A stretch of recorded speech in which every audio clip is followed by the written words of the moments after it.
Halo, assalamualaikum warahmatullahi wabarakatuh. Jumpa lagi dengan saya Freddy Sudaryanto di channel YouTube-nya Freddy Sudaryanto Spot, masih seputar kasus Jalan Cagak Subang.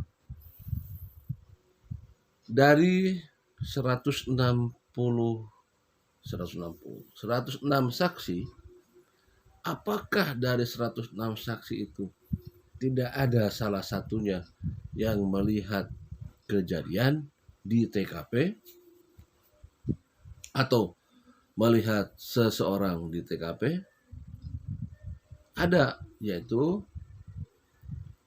supir angkot yang melihat seseorang mengendarai mobil Alphard.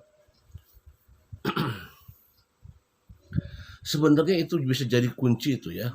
Sebenarnya itu bisa jadi kunci. Andaikan memang bisa diketahui siapa itu yang pengendara mobil itu. Walaupun bisa jadi itu sebagai acuan disampaikannya rilis dari pihak kepolisian mengenai masalah sketsa wajah yang dari belakang dan samping. Ini sebenarnya bisa jadi kunci sebenarnya ini, ya. Dan tidak akan berlarut-larut sampai hampir 6 bulan 7 bulan ya. Jadi saya ini sayang sekali kalau saya bilang sayang sekali nih ya. Hanya bisa dilihat dari belakang dan samping di supir. Sebenarnya ini supir angkot ini bisa terus didalami, terus dikembangkan dari dia, diingatkan kembali posisinya lagi bagaimana. Karena kemungkinan kalau saya lihat ini si supir angkot ini ada perlambatan waktu, ada waktu yang agak lumayan panjang. Kalau saya pernah analogikan waktu itu bahwa kenapa si supir angkot itu sempat marah-marah, itu saya kalau analogikan begini, kalau orang marah berarti ada sesuatu yang membuat dia jadi marah. Marah itu bisa jadi eh, menghalangi lajur mobil dia, kemudian menyenggol mobil dia, salah satunya ya, atau eh, lain-lain ya. Nah, artinya bahwa di sana ada perlambatan. Perlambatan kalau misalkan dia menghalangi laju mobil itu sehingga membuat dia marah, dan kemungkinan dia melihat si sopir Alphard tersebut yang dari belakang dan dari samping. Sayang sekali sebenarnya ini ya. Sayang sekali sebenarnya disinilah sebenarnya kuncinya. Andaikan dia tahu persis seperti apa mukanya, persisnya seperti apa, dicocokkan dengan saksi-saksi yang ada, wah ini luar biasa sebenarnya. Tapi sayang sekali hanya bisa dilihat dari belakang dan dari samping. Ini sebenarnya harus dikejar terus ini, dikejar terus. Karena kalau memang benar itu adanya, supir angkot itu melihat, ini bisa jadi awal daripada penemuan kasus ini. Kejar terus dengan cocokkan dengan saksi-saksi yang sudah diperiksa, ada kemiripan. Kalau misalkan dari sekian persen misalkan ya, dari sketsa yang ada, sekian persen ada nggak yang nempel-nempel gitu, yang nempel-nempel ke arah sana, ke arah saksi ya. Tentunya ada clue-nya yang agak sedikit bisa ditempuh, ada clue-nya yang bisa dikejar. Katakan dari 106 saksi itu adalah clue yang dikejar jelas adalah mereka yang mahir mengendarakan kendaraan. Walaupun walaupun gini, bukan mahir, dia bisa mengendari kendaraan. Karena begini, matic sama manual itu kan berbeda ya. Matic sama manual berbeda. Orang yang biasa manual tidak pernah bawa ke matic mungkin juga agak kagok gitu ya. Nah, kembali lagi ini bisa dikejar. Kalau dari 106 itu, wah si A ini bisa mengendarai kendaraan, si B tidak bisa mengendarai kendaraan, oke lewat lah ya. Si ini tidak bisa mengendarai kendaraan, lewat. Nah, kira-kira siapa nih yang bisa mengendarai kendaraan? Itu kan bisa dikejar itu. Emang terlalu banyak sih dari 106 itu ya. 106. Ya tapi ya itu, ujung-ujungnya memang agak kesulitan juga ya, agak kesulitan juga. Tapi tentunya kita cocokkan dengan para saksi yang ada. Kalau saya bilang, aduh sayang sekali ini sebenarnya. Ini sebenarnya sumbernya. Ayo terus kejar si Pak sopir itu, Pak sopir, dan terus di mana ada, bicarakan terus, barangkali diingat lagi, barangkali waktu BAP pertama dia hanya melihat sekian, kemudian kesini dia ingat lagi, terus diajak komunikasi tentunya sama pihak kepolisian dong ini. Nah inilah sebenarnya yang jadi titik yang sangat krusial nih di supir angkot ini, karena memang yang lainnya tidak ada titik-titik temu ya. Nah, di samping supir angkot, pertanyaan kedua adalah apakah tidak ada saksi lagi yang melihat kejadian di TKP selama BAP berlangsung? Ya tidak ada, atau belum ada, atau suatu saat bakal ada, atau mengetahui tapi tidak mau bicara. Banyak kemungkinan ya, banyak kemungkinan dan banyak dugaan, dan ada juga kemungkinan bisa terjadi itu. Mengetahui tetapi tidak mau bicara. Tidak mau bicara karena ada tekanan.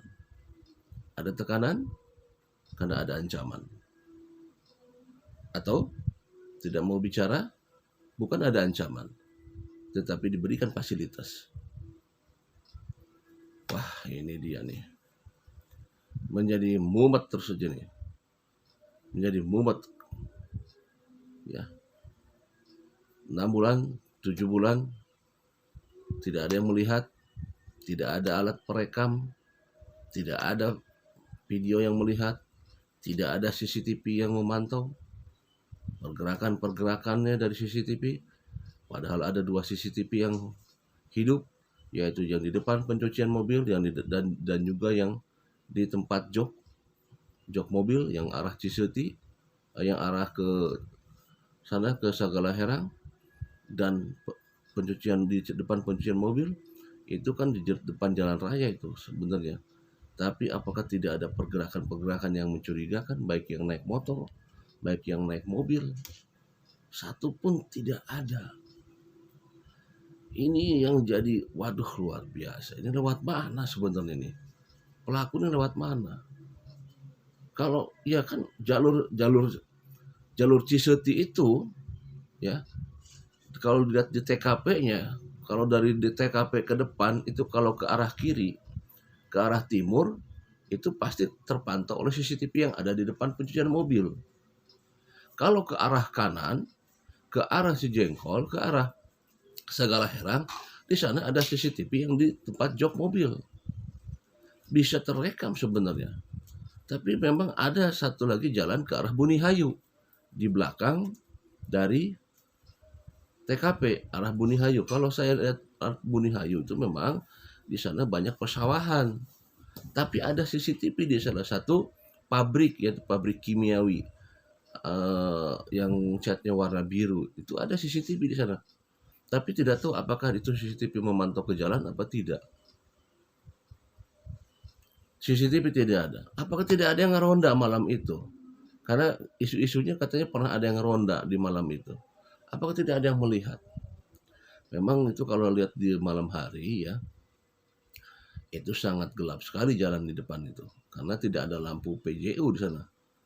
PJU-nya cuma selang berapa meter baru ada itu kalau nggak salah. Jadi kalau kita malam ke sana tuh memang gelap sekali. Apalagi kalau ke arah Bunihayu. Ke Bunihayu tuh dari TKP ke arah sananya persawahan. Ya, banyak, ada beberapa sawah gitu. Baru ada perumahan. Jadi dilewati sawah dulu di sana.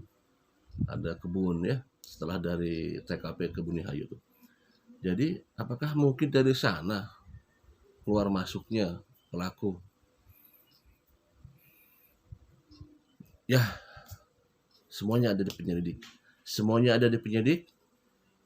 Kita hanya bisa terus tiap hari bahasa Inggrisnya ngawang-wang terus ya. ngawang-wang siapa nih pelakunya, siapa nih eksekutornya, jangan jauh-jauh ke dalang lah. Eksekutornya dulu aja. Kalau ketemu eksekutor kena semuanya nih.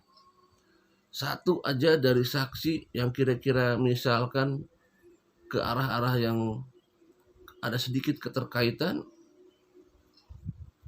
nah itu bisa terbuka semuanya. Tapi memang pihak kepolisian sangat berhati-hati sekali dalam mengambil langkah untuk menentukan siapa pelakunya. Sangat hati-hati sekali. Apakah sangat hati-hati atau memang belum ada? Kita tidak tahu, hanya pihak kepolisian yang tahu. Ya, mudah-mudahan lah bisa terungkap di tanggal 8 Februari. Tanggal 8 Maret. Sekarang tanggal berapa ya?